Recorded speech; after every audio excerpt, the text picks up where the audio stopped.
Hello student बच्चों, मैंने आपको भारत में औपचारिक क्षेत्रकों के बारे में बता रहा था। उसके बारे में मैंने आपको बताई। अब बच्चों, औपचारिक क्षेत्रकों के अंदर क्या क्या गतिविधियां होती है, औपचारिक क्षेत्रकों के क्या क्या हैं, उनके बारे में मैंने बताया। अब आगे मैं बता रहा हूँ कि निर्धनों के स्वयं सहायता समूह। तो बच्चों, आमतौर पर हम ग्रामीण क्षेत्र के अंदर इस प्रकार की प्राविधिक इस प्रकार की हम चीज़ें देखते हैं कि ग्रामीण क्षेत्रों में क्या होते हैं कि छोटी छोटी इकाइयाँ होती है जो अपनी सहायता के लिए खुद अपनी सहायता के लिए अधिकृत होती हैं, और उनके स्वयं के खुद के अपने सहायता समूह होते हैं। उनके बारे में पढ़ेंगे। हमारा वैसे इस चैप्टर का एक छोटा सा टॉपिक ये बच गया है, बाकी तो मैंने आपको पिछली 2 वीडियो के अंदर मैंने करवाई दिया है।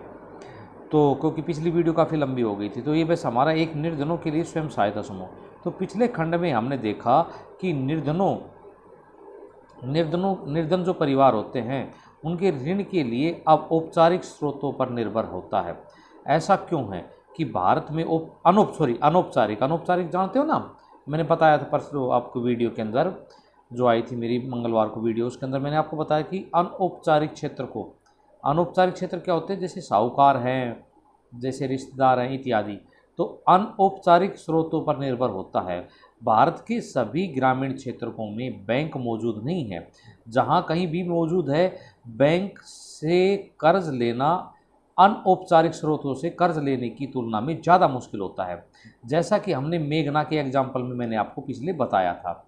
और उसके लिए समर्थक ऋणाधार की भी आवश्यकता होती है, जिसके लिए उसको काफ़ी रिक्वायरमेंट पूरी करनी पड़ती है। अनौपचारिक ऋणदाता जैसे साहूकार हैं, इन कर्जदातों को व्यक्तिगत स्तर पर जानते हैं तो वो आपको देंगे, अदरवाइज वो आपको ऋण नहीं देंगे, यानी कि वो आपको ऋण उपलब्ध नहीं करवाएंगे। इट मीन्स है कि हम अनौपचारिक क्षेत्रकों से जब ऋण लेते हैं, यानी कि अनौपचारिक क्षेत्रकों से जब हमारा ऋण का जो नज़रिया होता है वो बिल्कुल ही औपचारिक क्षेत्रकों से बिल्कुल ही भिन्न होता है। यानी कि कर्जदार जरूरत पड़ने पर पुराना ऋण चुकाया जाता है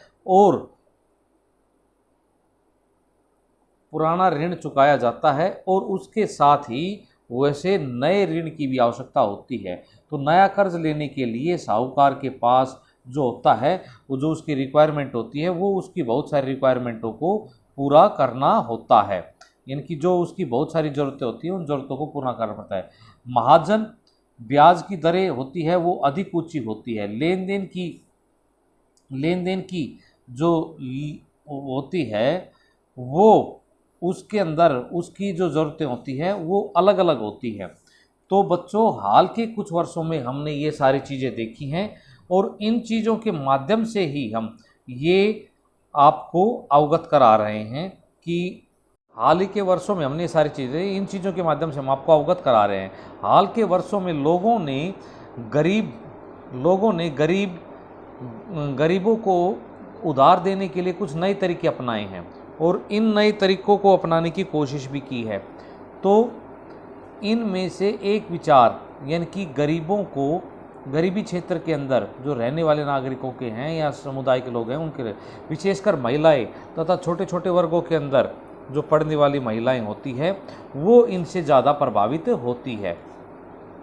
अब बच्चों, एक दूसरे के जो पड़ोसी होते हैं वो 15-20 लोग सदस्य होते हैं, जो निर्धन सहायता समूह के होते हैं। 15-20 सदस्य होते हैं जो नियमित रूप से अपनी बचत करते हैं। प्रति बचत में 25 रुपये से लेकर वे 100 रुपये की बचत करते हैं, और इस प्रकार छोटी छोटी बचत के माध्यम से वो एक बड़ी बचत की तरफ वो लेकर जाते हैं अपने आप को। कर्ज वो जो भी पैसा जोड़ते हैं, जो जिनको ज़रूरत पड़ती है, उसके आधार पर वो उनको खर्च करते हैं। तो 1 या 2 वर्षों के बाद अगर स्वयं सहायता समूह जो नियमित बचत हो जाते हैं, तो सरकार भी और बैंक भी उनको इस प्रकार की सुविधाओं से और ज़्यादा सुविधाएं से मुहैया कराना शुरू कर देते, ज़्यादा सुविधाएं देना शुरू कर देते। स्वयं रोजगार के अवसर भी सृजित करते हैं। उदाहरण के लिए सदस्यों के छोटे छोटे जो कर्जदार होते हैं, वो गिरवी जमीन छुड़वाने के लिए या कार्यशील पूंजी करने के लिए या पशु खरीदने के लिए, सिलाई मशीन खरीदने के लिए, छोटी छोटी जरूरतों को पूरा करने के लिए कार्य करते हैं। पिक्चर के माध्यम से आप देख रहे होंगे, गाँव के अंदर इस प्रकार से स्वयं सहायता समूह आमतौर पर देखे जाते हैं। बचत तथा ऋण गतिविधियों में संबंधित ज्यादातर महत्वपूर्ण निर्णय समूह के सदस्य स्वयं ही लेते हैं और समूह में दिए जाने वाले ऋण, उनके लक्ष्य, उनकी रकम, उनकी ब्याज वापस लौटाने की अवधि के बारे में वो निर्णय करते हैं। इस ऋण को लौटाने की जिम्मेदारी सदस्यों के समूह के पास ही होती है और जो मुखिया होता है वो उसकी सारी जिम्मेदारी को उठाता है। इस तरह स्वयं सहायता समूह कर्जदारों को नियमित रूप से कर्ज चुकाने में तथा समय पर कर्ज चुकाने में ये महत्वपूर्ण भूमिका निभाते हैं। ग्रामीण क्षेत्रों में संगठित सहायता समूह इस प्रकार के संगठित सहायता समूह महिलाओं के माध्यम से या दूसरे सदस्यों के द्वारा भी चलाए जाते हैं। अब बच्चों इस चैप्टर का एक लास्ट टॉपिक बच गया है कि बांग्लादेश का ग्रामीण बैंक का एग्जाम्पल। तो बांग्लादेश ग्रामीण बैंक उचित ब्याज दर पर गरीबों को ऋण की शुरुआत दी थी। 1970 के दशक के अंदर ये बहुत ही महत्वपूर्ण रहा। 2011 के अंदर बांग्लादेश के अंदर ग्रामीण बैंकों ने 8.35 लाख कर्जदाताओं को और 80,000 गाँवों में फैला इन्होंने गरीब तथा असहाय लोगों को काफ़ी कर्ज दिया और उनकी बहुत सहायता की। इनके लिए 2006 के अंदर इनको नोबेल पुरस्कार से भी सम्मानित किया गया था। तो इसी प्रकार से भारत के अंदर इसी प्रकार की छोटी छोटी एजेंसियां बहुत सी कार्य कर रही हैं।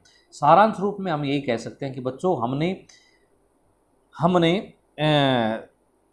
अभी जो इस चैप्टर में पढ़ा उसके अंदर हमने औपचारिक तथा अनौपचारिक क्षेत्रकों के बारे में हमने पढ़ा, किस प्रकार से औपचारिक तथा अनौपचारिक क्षेत्र काम करते हैं, उनकी कईयों के बारे में हमने पढ़ा और उनसे संबंधित हमने गतिविधियों का अध्ययन भी किया। तो बच्चों आपको ये चैप्टर क्लियर हो गया होगा। आपके पास सबके पास बुक है, बुक नहीं है तो ऑलरेडी मैं बुक्स के अंदर इसीलिए पढ़ा रहा हूँ ताकि आप उन चीज़ को स्क्रीनशॉट के माध्यम से स्लाइड इसको देख के आप इनको पढ़ भी लें। तो भारत में अनौपचारिक क्षेत्रकों से ज़्यादा ऋण लेते हैं जो निम्न श्रेणी के लोग हैं, जबकि औपचारिक क्षेत्रकों से बहुत कम लेते हैं। इस चैप्टर के अंदर हमने ये सारी चीज़ें देखी। अभी मैं आपको अभ्यास के क्वेश्चन भी साथ साथ सेंड करूँगा, वो भी आपने लिखने हैं आज, यानी कि आज सैटरडे को और मंगलवार को 2 दिन अभ्यास के क्वेश्चन तथा इसके एक्स्ट्रा क्वेश्चन आएंगे। उसके बाद हम नेक्स्ट चैप्टर भी प्रारंभ करेंगे। थैंक यू बच्चों, थैंक यू वेरी मच।